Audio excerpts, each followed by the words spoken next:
প্রিয় ফেসবুক বন্ধুরা, আসসালামু আলাইকুম। আশা করি আপনারা ভালো আছেন। তো আমি এখন আপনাদেরকে যে বিষয়টি দেখাতে যাব সেটি হচ্ছে, এই দেখেন একটি পুকুর আছে। এখানে পুকুরে কি পরিমাণ মাছ লড়াচড়া করছে। তো এগুলো বিশেষ করে পাঙ্গাস জাতীয় মাছ। এই পুকুরটি ইজারা নেওয়া হয়েছে 3 বছরের জন্য 4 লক্ষ টাকা দিয়ে। এই যে পুকুরের আয়তন আপনারা দেখতেছেন।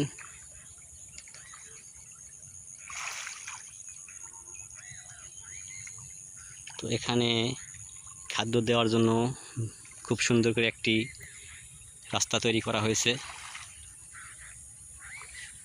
তো আমি আস্তে আস্তে আপনাদেরকে আরও কাছে থেকে দেখাবো। তো কিছুক্ষণ আগেই খাবার দিয়ে গেল পুকুরে। দেখেন মাছ কি পরিমাণে নড়াচড়া করতেছে এবং খাচ্ছে।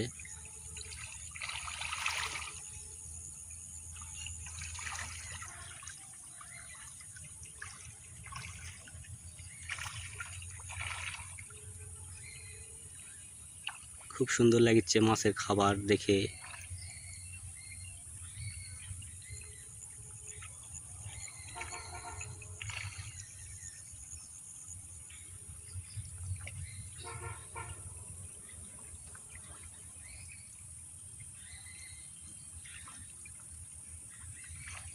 তো ভিডিওটি যদি আপনাদের ভালো লেগে থাকে অবশ্যই পেজটিকে ফলো করে রাখবেন। আমি আপনাদেরকে আরও বিভিন্নভাবে নতুন কৃষিকে দেখানোর চেষ্টা করব। সে পর্যন্ত ভালো থাকবেন সবাই। আল্লাহ হাফেজ।